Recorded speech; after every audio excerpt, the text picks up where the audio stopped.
الحمد لله نحمده ونستعينه ونستغفره ونعوذ بالله من شرور أنفسنا ومن سيئات أعمالنا من يهده الله فلا مضل له ومن يضلله فلا هادي له وأشهد أن لا إله إلا الله وحده لا شريك له وأشهد أن محمدًا عبده ورسوله يا أيها الناس اتقوا ربكم الذي خلقكم من نفس واحدة وخلق منها زوجها وبث منهما رجالا كثيرا ونساء واتقوا الله الذي تساءلون به والأرحام إن الله كان عليكم رقيبا يا أيها الذين آمنوا اتقوا الله حق تقاته ولا تموتن إلا وأنتم مسلمون يا أيها الذين آمنوا اتقوا الله وقولوا قولا سديدا يصلح لكم أعمالكم ويغفر لكم ذنوبكم ومن يطع الله ورسوله فقد فاز فوزا عظيما أما بعد فإن أصدق الحديث كتاب الله وخير الهدى هدى محمد صلى الله عليه وسلم وشر الأمور محدثاتها وكل محدثة بدعة وكل بدعة ضلالة وكل ضلالة في النار نعوذ بالله من البدع والضلالات والنيران اللهم آمين. أولا أوصي نفسي بتقوى الله عز وجل وإياكم من حيث أمرنا الله سبحانه وتعالى وحثنا في آياته كثيرة ومتعددة. يقول الله تبارك وتعالى ومن يتق الله يجعل له مخرجا وقال أيضا إن للمتقين مفازا. أما عنوان خطبتنا اليوم سنتحدث عن صحة الإنسان في القرآن والسنة. Baada ya kumhimidi Allah subhanahu wa ta'ala na kumtakia rehma na amani mtume wetu Muhammadin sallallahu alayhi wasallam, naihusia nafsi yangu kama ambavyo nazihusia pia nafsi zenu juu ya kumcha Allah subhanahu wa ta'ala, kwani kumcha Allah subhanahu wa ta'ala ndiyo kupatikana mafanikio katika dunia hii tulionayo na baada ya maisha haya ya duniani kuelekea kaburini, mwisho kiyamani. Biidhnillahi tabaraka wa taala, kwa hutuba yetu hii leo tutazungumzia ani sihati al-insani fil Qur'ani wa sunna, afya ya mwanadamu katika Qur'ani na sunna. Ndugu yangu Muislamu, limadha ikhtartu hadha mawdu'? Kwa nini kuchagua maudhui hii? Ni kutokana na sababu mbalimbali, ikiwemo baadhi ya watu kutokutilia umuhimu wa afya zao, na vile vile watu wengi kutumia vitu ambavyo vinaenda kuharibu afya zao, na huku wakidhani ya kwamba miili hii ni ya kwao. Kwa hiyo anayo haki ya kutumia chochote kwa raha zake, kitu ambacho kinaenda kuharibu afya ya mwanadamu. Na afya ya mwanadamu ni muhimu kama ambavyo tutakavyoona. Kwa hiyo kutokana na kwamba kuna watu wanashindwa kuelewa umuhimu wa afya zao, umuhimu wa miili yao kuwa salama, na hata wengine pia wanakuwa ni sababu za kuwaharibu wengine. Tunapozungumzia afya, tukazungumzia mwili wa binadamu, manake pia tunazungumzia kitu ambacho ni muhimu katika mwili wa binadamu, nayo ni akili ya mwanadamu.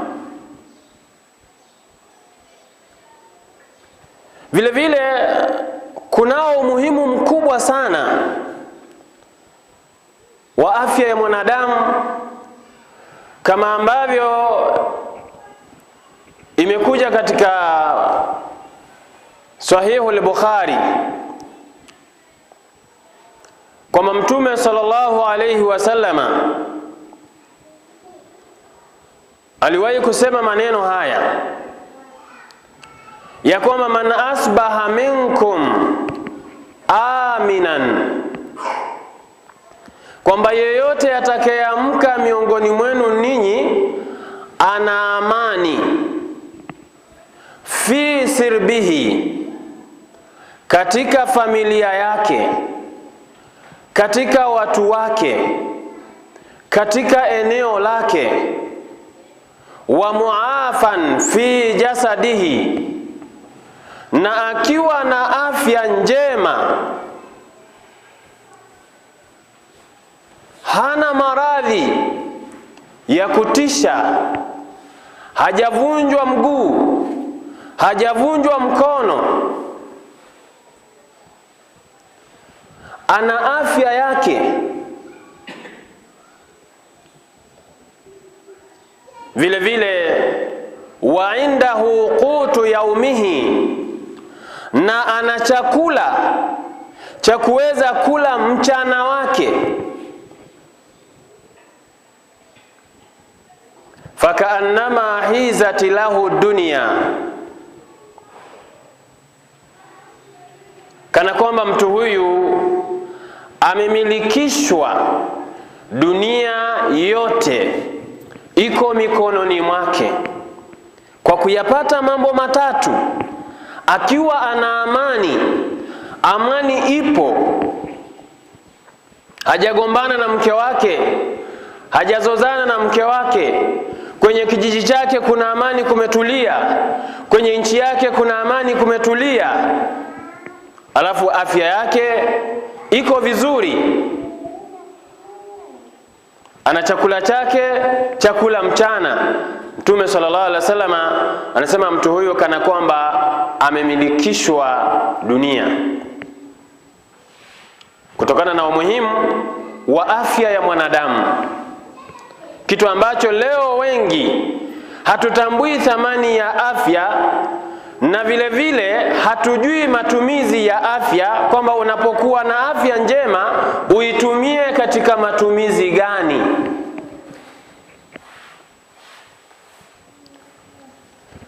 Kuna watu wana afya lakini afya zile hawazitumii katika matumizi sahihi. Kwa hiyo ndugu yangu Muislamu, tunataka kuzungumzia afya ya mwanadamu, ambacho ni kitu muhimu sana katika maisha ya mwanadamu. Na inaonekana kwamba afya ya mwanadamu, ambayo ni nafsi ya mwanadamu, ni mwili wa mwanadamu, kwamba kwenye kitabu chetu, kwenye Qur'ani na Sunna zimeonyesha umuhimu wa kuilinda, isipokuwa panapokuwa na maslahi makubwa zaidi kati ya kulinda dini na kulinda mwili. Inapotokea kwamba dini inaharibika, na hatuwezi kuikomboa dini hiyo isipokuwa kwa kuharibu miili yetu. Hapo ndipo itakaporuhusiwa uipiganie dini yako, uipambanie dini yako, hata kama utapoteza baadhi ya viungo, lakini unachokitetea ni dini ya Allah.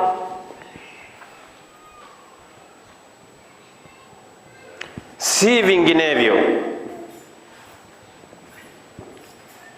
Yaqulu Allah tabaraka wa taala: walaqad karramna bani adama wa hamalnahum fil barri wal bahri wa razaqnahum minat tayyibati wa faddalnahum ala kathirin mimman khalaqna tafdila. Aya fi surati al-Isra, aya ya 70.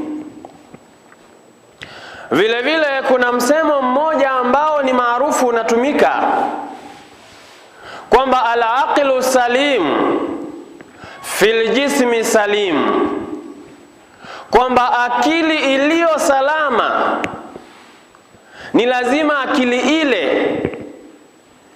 iwe katika mwili ambao ni salama.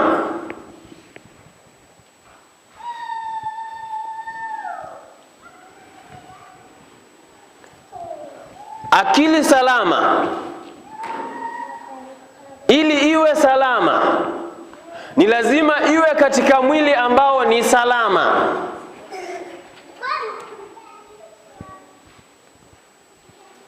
Ikiwa mtu anatumia madawa ya kulevya, ikiwa mtu anatumia pombe, ni vigumu kukuta akili salama kwa mtu wa namna hii.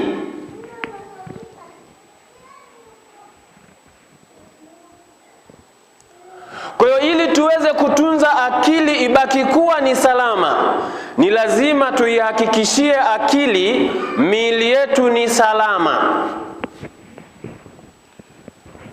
Ndio maana Mwenyezi Mungu Subhanahu wa Ta'ala akasema, walaqad karramna bani adama, hakika tumemtukuza mwanadamu, bani adama,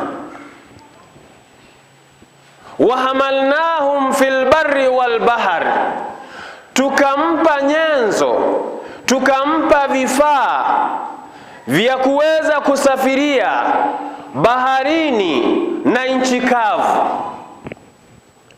na angani, kwa ajili ya kulinda afya zao, kubeba mizigo ambayo wasingeiweza, na kama wangebeba wangejichosha, wangejiumiza, lakini wakapewa nyenzo za kuwarahisishia kuendesha maisha yao. Kuna haisi mbalimbali, ziko nyingi, mabasi ya mikoani. Lau kama ingekuwa mtu anabeba mzigo wake, tungepata tabu. Hizi ni katika neema ambazo Allah amewaneemesha watu wote bila kujali ni muumini sio muumini. Akasema warazaqnahum minat tayyibati, na tukawaruzuku katika vile ambavyo ni vizuri. Warazaqnahum minat tayyibati, na tukawaruzuku vile ambavyo ni vizuri. Na katika lugha ya kutumia tayyibati katika Qur'ani, inapokuja neno tayyibati peke yake huwa linamaanisha maana mbili, kwamba tumewahalalishia, tumewaruzuku vitu ambavyo ni halali, lakini pia vina manufaa katika miili yao. Wanapokula wanapata nini? Katika aya nyingine Mwenyezi Mungu Subhanahu wa Ta'ala akasema, ya ayuhan nasu kulu mimma fil ardi halalan tayyiba wala tattabi'u khutuwati shaitani. Enyi watu, kwa maslahi ya miili yenu, kwa maslahi ya afya zenu. Ya ayuhan nasu kulu mimma fil ardi halalan tayyiba, kuleni katika baadhi ya vile vilivyoko ardhini, halalan, vile ambavyo ni halali, Allah kawahalalishia, tayyiban, alafu viwe ni vizuri, kwa maana vina carbohydrate, vina wanga, vinakupa energy, vinakupa power, vya vitamin, vinaimarisha mwili wako, ni protini, ni mineral, ni madini, kwamba haya ni madini yanayohitajika katika mwili wako, ni vitamini B12 au vitamini ngapi, vitamini C, vitamini D. Hivi vyote ambavyo vina maslahi na mwili wako ndivyo unatakiwa kuvila, lakini kwa kigezo cha kwanza iwe ni halalan. Kwa sababu hata katika kunywa pombe kuna carbohydrate, kuna wanga pia unapata na energy unapata, lakini je, ni halalan?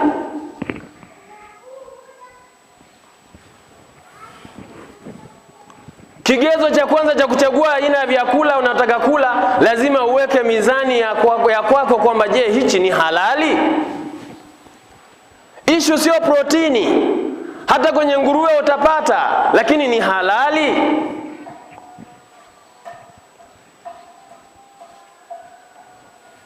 Ya ayuhan nasu kulu mimma fil ardi halalan tayyiba wala tattabi'u khutuwati shaitan, na wala msifate nyendo za shaitani ambaye anahalalisha vilivyoharamishwa. Kwa hiyo Allah anasema tumemkirimu mwanadamu, warazaqnahum mina tayyibati, tumemruzuku katika vyakula mbalimbali, vinywaji mbalimbali, na vile vile tumempa mavazi avae, na tumemhalalishia ndoa aweze kuoa. Hivi ni katika vile ambavyo ni tayyibati, ni katika vitu vizuri. Na vile vile kutokuwa na nguo itadhuru afya yako. Ukiacha kula utadhuru afya yako, ukiacha kunywa utadhuru afya yako, lakini pia ukila uhakikishe unachokila ni kile ambacho kimehalalishwa. Innama harrama alaykum limaitata waddama wa lahama likhinzir wama uhilla bihi lighairi Allah, hakika Mwenyezi Mungu amewaharamishieni ninyi kula maiti, kula damu, kula nguruwe, kula vilivyochinjwa kwa ajili ya masanamu na mizimu. Hivi ni haramu, sio katika tayyibati.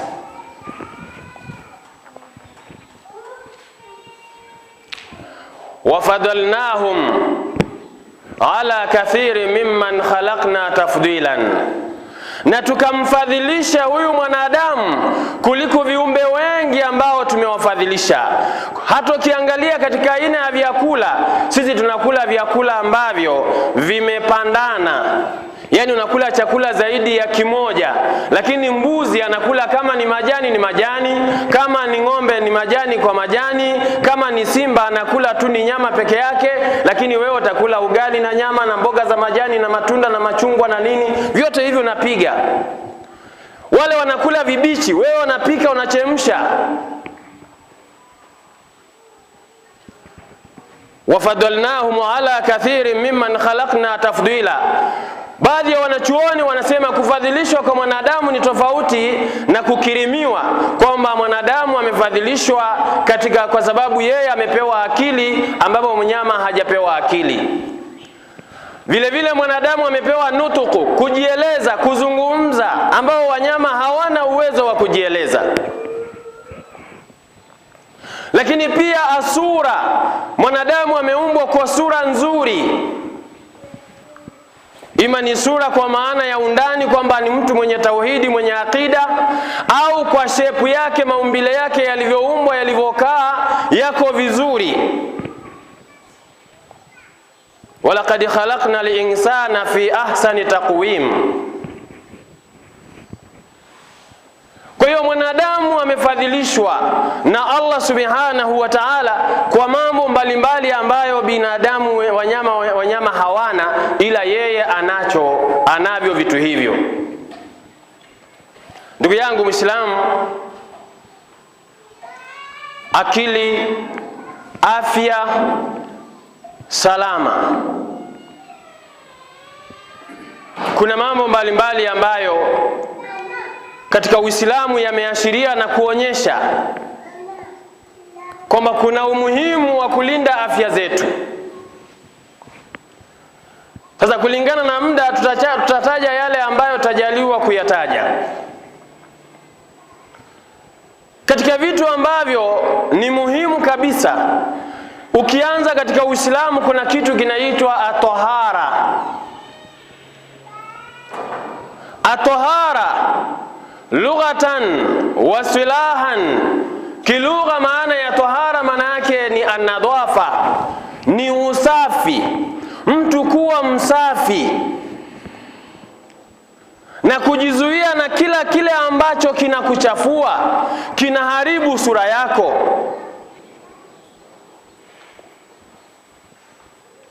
Hii ni nadhafa.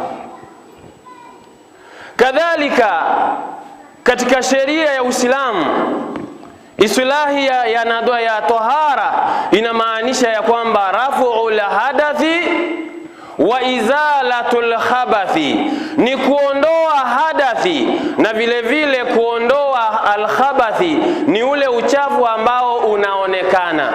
Al-hadathi ni vile ambavyo havionekani. Unapokuwa huna udhu unasema kwamba una hadathi. Umepatwa na janaba una hadathi. Kwa hiyo ima ukatawadhe ikiwa jambo hilo linakufanya ukatawadhe, ima ukaoge kama una janaba. Hii ikiwa inaangaliwa ni upande wa kwamba Uislamu umezingatia afya, kwamba mtu anapoenda chooni lazima aondoe uchafu uliobaki katika maeneo yalipotoka ule uchafu, kwa sababu kama hautaondoa au utapangusa na mikono au utatumia toilet paper, bado hujawa ni msafi, bado hujawa ni mwenye kulinda afya yako. Na vile vile mtu anapokuwa na janaba, anapooga huwa anarudisha afya yake, mwili unarudi kuwa katika hali nzuri. Na mtu asipofanya hivyo anaudhoofisha mwili wake.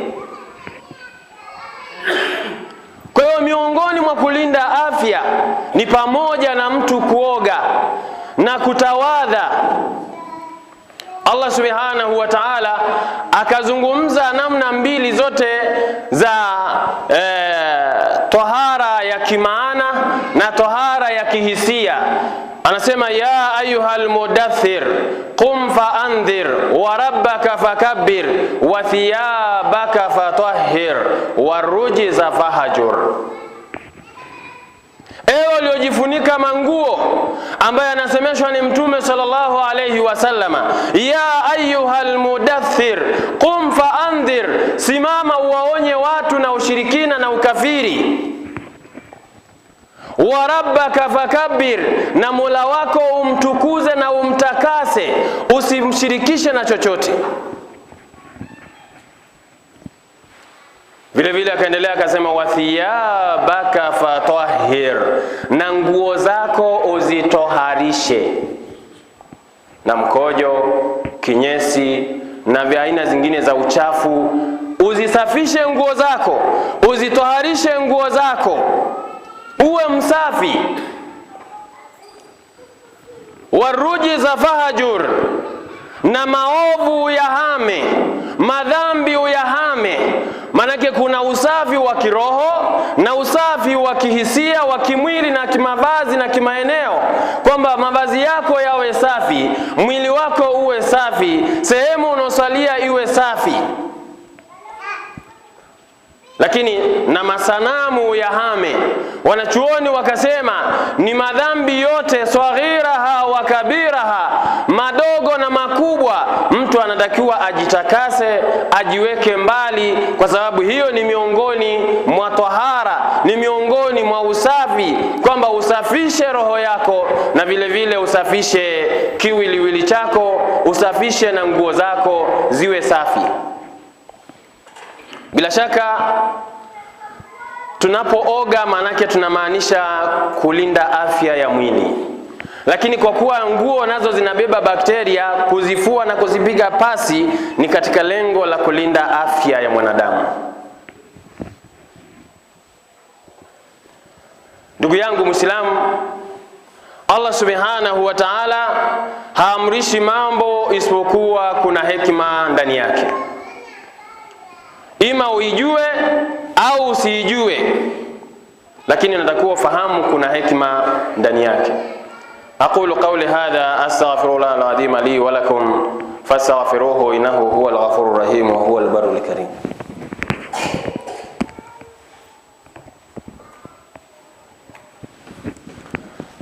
Alhamdulillah hamdan tayyiban mubarakan fihi wa usalli wa usallimu ala rasulina al-karim wa habibina wa shafi'ina wa maulana Muhammadin sallallahu alayhi wa sallama, amma ba'd. Ahibba, maudhui ni pana na muda ndio hiyo umeshakimbia. Niguse pointi moja ya kwamba katika haya maeneo haya ambayo tunayazungumza, ya kwamba ni katika usafi ambayo ni lengo kulinda afya, tukiwa tunazingatia ya kwamba vyakula vyote ambavyo ni haramu ni pamoja na kulinda afya. Kutumia madawa ya kulevya ni kuharibu afya. Kutumia pombe ni kuharibu afya. Lakini Muislamu anatakiwa azingatie usafi, na Mwenyezi Mungu Subhanahu wa Ta'ala akasema, ya ayyuhalladhina amanu idha qumtum ila salati faghsilu wujuhakum wa aydiyakum ila almarafiq wamsahu biruusikum wa arjulakum ila alka'bayn wa in kuntum junuban fatahharu. Allah anasema, enyi mlioamini, pindi mnapotaka kuswali basi osheni nyuso zenu, osheni mikono yenu mpaka kwenye kongo mbili au fundo mbili, na vile vile pakeni vichwa vyenu maji, sio kuosha, ni kupaka. Lakini vile vile osheni miguu yenu, na mkiwa na janaba fatahharu, ogeni, jitoharisheni kwa kuoga. Hii yote Muislamu anayeswali swala 5 atakuwa smart, tofauti na mtu ambaye haswali, hafanyi ibada. Unaweza kutofautisha sura za mtu anayeswali na asiyeswali. Unaweza ukaona huyu amepauka sana, kwa sababu huenda yeye anatawadha au anaoga Ijumaa hadi Ijumaa. Lakini mtu anayeswali swala 5 anaoga kutwa mara 5. Huu ni usafi wa hali ya juu. Na kwa nini vimelengwa viungo hivi? Kwa sababu ndio viungo ambavyo vinapatwa na vumbi haraka, vinaathirika na vumbi kuliko maeneo mengine ambayo yamejificha. Kwa hiyo Muislamu anapokuwa anafanya haya, huku analinda afya yake, anatekeleza ibada lakini analinda afya yake. Allah Subhanahu wa Ta'ala akawasifu watu wa Quba kwa sababu ya usafi. Akasema, la masjidun usisa ala taqwa min awwali yawmin ahaqu an taquma fihi rijalun yuhibbuna an yatatahharu wallahu yuhibbul mutahhirin. Msikiti uliojengwa kwa uchamungu, kwa misingi ya uchamungu, msikiti wa kwanza kabisa Masjid Quba, Mtume sallallahu alaihi wasallam, wewe ndio ahaqu an taquma fihi, una haki zaidi kufanya ibada humo kuliko msikiti mwingine ambao umejengwa kwa ajili ya kinafiki, kutaka kuwadhuru Waislamu. Antakuma fihi, akaambiwa fihi rijalun, ndani ya msikiti huo kuna watu watu yuhibbuna an yatatahharu, wanapenda kujisafisha. Mtume aliwauliza watu wa Quba, ninyi kitu gani mnakifanya Bwana Mungu amewasifu? Wakasema sisi desturi yetu hata kabla ya Uislamu na nini hawajui. Sisi tukienda chooni, mtu akaenda haja kubwa au ndogo, lazima atumie maji kujisafisha. Akasema ndio hilo Mungu amelitaja. Ndio hilo Mungu kawasifu. Kasema fihi rijalun yuhibbuna an yatatahharu wallahu yuhibbul mutahhirin, na Mwenyezi Mungu anawapenda wenye kujitoharisha, anawapenda watu wasafi.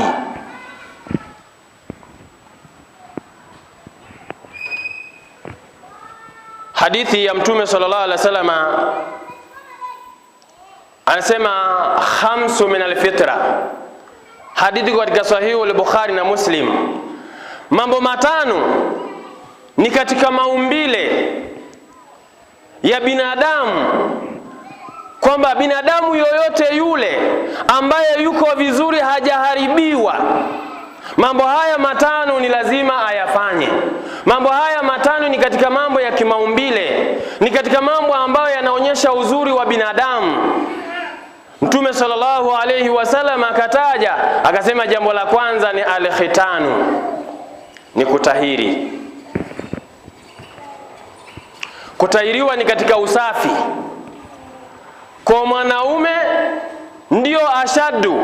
Kuna khilafu kati ya wanachuoni kati ya mwanamke na mwanaume kwamba yupi ni wajibu, lakini wamekwenda kwamba mwanaume ni wajibu, mwanamke kwake inapendeza,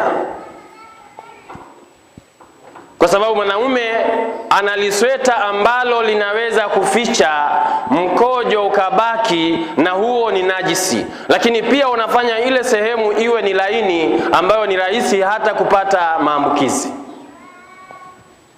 Kwa hiyo Mtume sallallahu alaihi wasallam akasema hili ni katika maumbile kwa yule anayetaka usafi.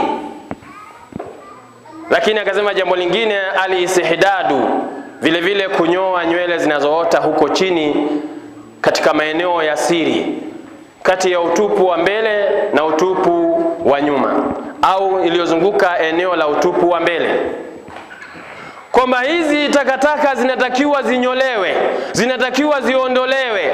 Na ukiangalia mtu anapotokwa na majasho, pia maeneo hayo huwa yanaathirika sana na kupata uchafu.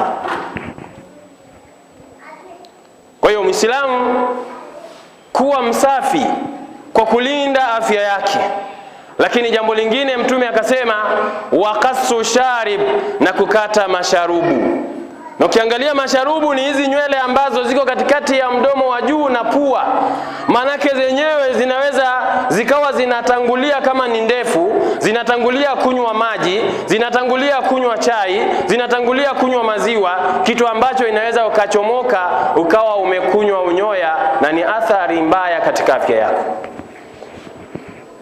Hakusema Mtume tunyoe ndevu kwa sababu ndevu hazihusiani na huku juu. Hakuna mtu ananyoa maji huku chini. Lakini pia kuziacha masharubu kanywa ndevu ni kujifananisha na Mayahudi. Mtume anasema man tashabbaha biqaumin fahuwa minhum, anayejifananisha na watu fulani na yeye ni miongoni mwao. Jambo la nne akasema waqalmu dhufri au wataqlimu al-adwafiri, ni kukata makucha. Leo ni watu wangapi wamefuga makucha ni marefu? Wengine wanauzia madawa ya kulevya, wanauzia unga. Leo wako wadada kwa sababu ya kutaka apate eneo kubwa la kupaka rangi, anaacha makucha yanakuwa marefu, na wengine mpaka wanaweka ya bandia. Akikanyagwa unachomoka na fini ukucha umechomoka, kumbe ni bandia, kwa sababu yanaficha uchafu. Utaendaje kuchamba chooni? Kwanza ni hatari kujichana wewe mwenyewe. Kwa hiyo Uislamu umesema haya kwa sababu ya afya yako na usalama wako. Lakini pia akasema wanatful abatwi, na vile vile kunyofoa nywele zinazoota kwenye makwapa. Inafaa hata kutumia wembe au chochote ambacho kinaondoa, lakini asili ni kunyofoa. Kama unaona maumivu sana, tumia hata wembe au chochote, alimuhimu kwamba usafishe. Manake hizo ni sehemu ambazo mtu anapotokwa na jasho, huwa jasho linakimbilia maeneo hayo.